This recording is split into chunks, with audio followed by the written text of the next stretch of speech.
Assalamualaikum warahmatullahi wabarakatuh. Saya Nikendia Ayu Putri dan rekan saya Gia Sagita. Kami mahasiswi semester 7 dari program studi manajemen Fakultas Ekonomi dan Bisnis Universitas Islam Asy-Syafi'iyah. Kali ini akan memaparkan hasil diskusi kami, yaitu materi tentang manajemen mutu terpadu dari mata kuliah teori pengambilan keputusan dengan dosen pengampu Bapak Agus Santoso SEMM.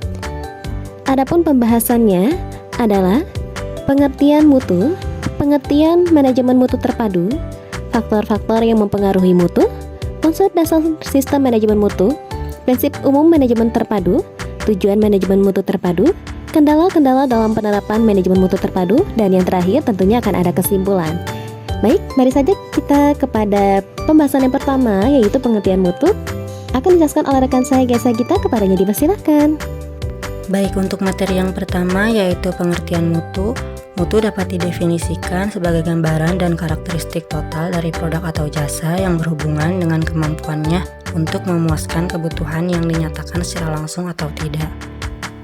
Meskipun banyak pihak boleh menilai mutu, pelanggan adalah pihak yang paling merasakan mutu sebuah produk atau jasa, karena keputusan pembeliannya mencerminkan keberhasilan produk atau jasa perusahaan dan nasib perusahaan itu sendiri. Materi selanjutnya ada pengertian manajemen mutu terpadu.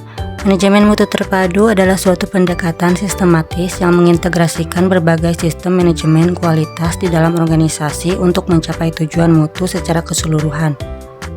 Dalam manajemen mutu terpadu, berbagai elemen yang terkait dengan kualitas seperti kebijakan, prosedur, proses, dan pengendalian mutu digabungkan dan dikelola secara bersamaan untuk memastikan bahwa semua aspek organisasi berfungsi dengan efektif dalam memberikan produk atau layanan yang memenuhi standar mutu yang ditetapkan. Selanjutnya, faktor-faktor yang mempengaruhi mutu. Yang pertama ada kebijakan. Manajemen menetapkan kebijakan mutu produk yang menspesifikasi standar atau tingkat mutu yang harus dipenuhi produk atau jasa. Kebijakan itu menjadi sarana pengendalian penting menjamin mutu. Ada 3 faktor yang harus diperhatikan dalam menentukan kebijakan mutu, yaitu yang pertama pasar, persaingan, dan juga citra. Yang kedua ada informasi. Informasi memainkan peranan penting dalam merancang kebijakan dan menjamin tercapainya standar mutu.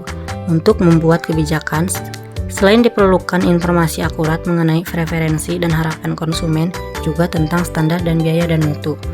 Yang ketiga ada rekayasa dan desain. Setelah manajemen merumuskan kebijakan mutu, para teknisi atau perancang harus menerjemahkan kebijakan tersebut ke dalam produk atau jasa aktual. Para teknisi atau perancang harus menciptakan produk yang memiliki daya tarik, dapat diproduksi dengan biaya yang wajar dan bermutu baik. Yang keempat ada bahan baku. Banyak perusahaan yang menyadari bahwa barang jadi adalah penjelmaan dari bahan baku. Oleh karena itu, mereka menerapkan strategi pengendalian baru dengan para pemasok bahan baku. Yang kelima ada peralatan. Kemampuan peralatan dan mesin-mesin untuk menghasilkan output yang diinginkan dengan akurat dan nyata, terutama dalam industri manufaktur. Jika peralatan memenuhi toleransi pada biaya dan mutu yang kompetitif, suatu perusahaan akan memiliki peluang bersaing di pasar. Yang keenam ada manusia. Manusia adalah kontributor utama, bekerja secara individu maupun kelompok. Para pekerjalah yang memproses unsur-unsur tersebut menjadi produk atau jasa. Dan yang terakhir, yang ketujuh, yaitu dukungan lingkungan. Seringkali dukungan lapangan yang diberikan oleh para pemasok menentukan citra mutu produk. Materi selanjutnya yaitu unsur dasar sistem manajemen mutu. Yang pertama ada membangun karakteristik mutu. Dengan menguji preferensi konsumen, spesifikasi teknis, anjuran departemen pemasaran, dan produk kompetitif memberikan informasi karakteristik mutu. Preferensi ini akan sangat mempengaruhi dimensi mutu yang akan dipilih perusahaan dan derajat mutu yang akan dicapai dalam setiap dimensi. Yang kedua ada menetapkan standar mutu. Standar mutu berguna sebagai acuan untuk membandingkan antara output yang ideal dan output yang aktual. Standar mutu digabungkan dengan tujuan yang berhubungan dengan biaya mutu organisasi. Tujuan tersebut ditujukan untuk menurunkan biaya kegagalan, baik internal maupun eksternal. Yang ketiga ada mengembangkan program peninjauan mutu. Keputusan manajemen yang penting adalah menentukan berapa banyak produk yang akan diperiksa untuk menilai mutu. Apakah semua produk akan diperiksa atau hanya dengan menggunakan sampel saja. Yang terakhir ada membangun komitmen mutu. Manajemen dapat mewujudkan komitmen ini melalui 5 tindakan, yaitu yang pertama mengkomunikasikan kebutuhan terhadap mutu, yang kedua melatih para pekerja dalam dan pengetahuan mengenai mutu. Yang ketiga, mengamankan keterlibatan pekerja dalam mutu. Yang keempat, menghargai mutu. Yang kelima, merancang dan menggunakan pengukuran mutu dan sistem pelapor. Untuk materi selanjutnya akan dibacakan oleh rekan saya, Nikendia Ayu Putri. Berikut ini prinsip umum manajemen mutu terpadu. Ada 8. Yang pertama adalah organisasi yang memfokuskan pada ketercapaian kepuasan pelanggan atau customer focused organization. Dalam hal ini, manajemen harus dapat mengoptimalkan seluruh potensi dan sumber daya organisasi dan sistem yang ada untuk menciptakan aktivitas terhadap tercapainya kepuasan pelanggan. Kedua, ada kepemimpinan atau leadership, merupakan proses untuk mempengaruhi pihak lain untuk mencapai tujuan organisasi. Oleh karenanya, pemimpin harus memiliki visi dan misi yang jelas, sehingga keduanya dapat dituangkan dalam kebijakan yang akan diambil. Ketiga, ada keterlibatan seluruh partisipan organisasi atau people organization, yaitu seluruh komponen di dalam suatu organisasi harus dilibatkan. Artinya, seluruh aktivitas organisasi harus selalu berusaha untuk melakukan perbaikan secara terus-menerus. Keempat, ada pendekatan yang menekankan pada perbaikan proses atau proses approach, yaitu kurangnya dukungan sistem informasi dan alat ukur keberhasilan MMT, berasumsi bahwa output akhir suatu organisasi tidak semata-mata dilihat secara parsial tetapi suatu proses yang panjang. Proses tersebut dilakukan secara sadar oleh setiap individu. Kegiatan tersebut juga dilakukan saling terkait satu dengan lainnya sehingga menghasilkan output organisasi. Kelima, ada penerapan manajemen dengan menggunakan pendekatan sistem atau system approach, yaitu dalam konteks ini upaya menyempurnakan proses tertentu harus dikaitkan dengan proses lainnya. Oleh karena pihak-pihak yang terkait dengan proses tersebut merupakan rangkaian yang tidak dapat dipisahkan. Kemudian yang keenam ada langkah perbaikan yang dilakukan secara terus-menerus, yaitu continual improvement atau kaizen. Inti perbaikan yang dilakukan secara terus-menerus oleh pimpinan adalah adanya human resource development yang baik. Ketujuh, ada penerapan pengembalian keputusan didasarkan fakta atau factual appreciation making, yaitu berdasarkan pada kepuasan pelanggan. Oleh karenanya, maka orientasi MMT harus mendasarkan pada fakta yang diinginkan oleh pelanggan. Pada sisi lain, kepuasan berkaitan dengan kualitas. Implikasinya, kualitas kepuasan tersebut harus dapat diukur dan dapat dilakukan monitoring setiap saat. Dengan demikian, pemimpin organisasi harus dapat menciptakan dan mengembangkan alat ukur sebagai keberhasilan suatu lembaga.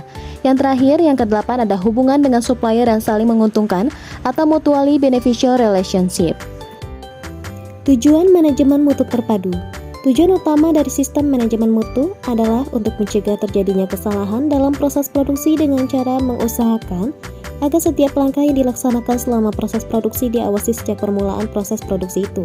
Apabila terjadi kesalahan dalam proses produksi, segera dilakukan perbaikan sehingga terjadinya kerugian yang lebih besar bisa dihindari. Dalam manajemen mutu, sistem ini memiliki keunggulan yaitu produk yang dihasilkan terjamin mutunya karena pencegahan kesalahan dalam proses produksi dilakukan secara ketat. Meskipun dalam jangka pendek untuk memulai penerapan sistem manajemen mutu seperti ini relatif mahal karena harus bersedia berbagai sumber daya khususnya sumber daya manusia yang andal, namun dalam jangka panjang sistem ini pun sangat menguntungkan karena dapat mencegah atau memperkecil kegagalan dalam proses produksi. Jadi, tujuan dari manajemen mutu adalah untuk memastikan bahwa semua bagian dalam organisasi bekerja bersama untuk meningkatkan proses, produk, pelayanan, dan budaya perusahaan untuk mencapai keberhasilan jangka panjang yang berasal dari kepuasan pelanggan. Berikutnya ada kendala-kendala dalam penerapan manajemen mutu terpadu. Yang pertama, kurangnya pengetahuan, yaitu karyawan yang tidak mengerti konsep MMT mungkin tidak memahami tujuan pekerjaan yang mereka lakukan. Kedua, penolakan terhadap perubahan, yaitu karyawan mungkin merasa nyaman dengan status quo dengan enggan mengadopsi metode atau proses baru. Ketiga, ada delegasi dan kepemimpinan yang tidak baik, yaitu manajemen senior harus terlibat secara langsung dalam pelaksanaan upaya perbaikan kualitas secara berkesinambungan.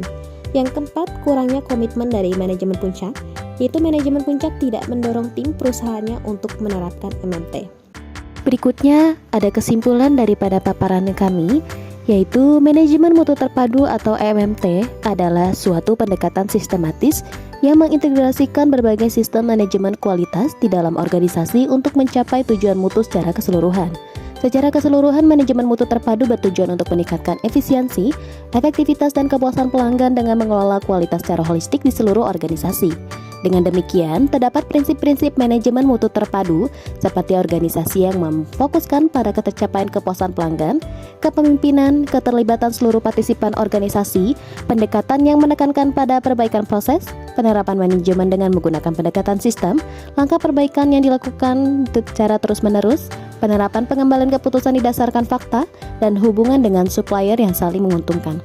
Adapun tujuan utama dari sistem manajemen mutu adalah untuk mencegah terjadinya kesalahan dalam proses produksi dengan cara mengusahakan agar setiap langkah yang dilaksanakan selama proses produksi diawasi sejak permulaan proses produksi itu dan memiliki sasaran yang dituju oleh manajemen mutu adalah meningkatkan mutu pekerjaan, memperbaiki produktivitas dan efisiensi melalui perbaikan kinerja, dan peningkatan mutu kerja agar menghasilkan produk yang memuaskan atau memenuhi kebutuhan konsumen. Terima kasih semuanya atas perhatiannya. Wabillahi taufiq wal hidayah. Wassalamualaikum warahmatullahi wabarakatuh.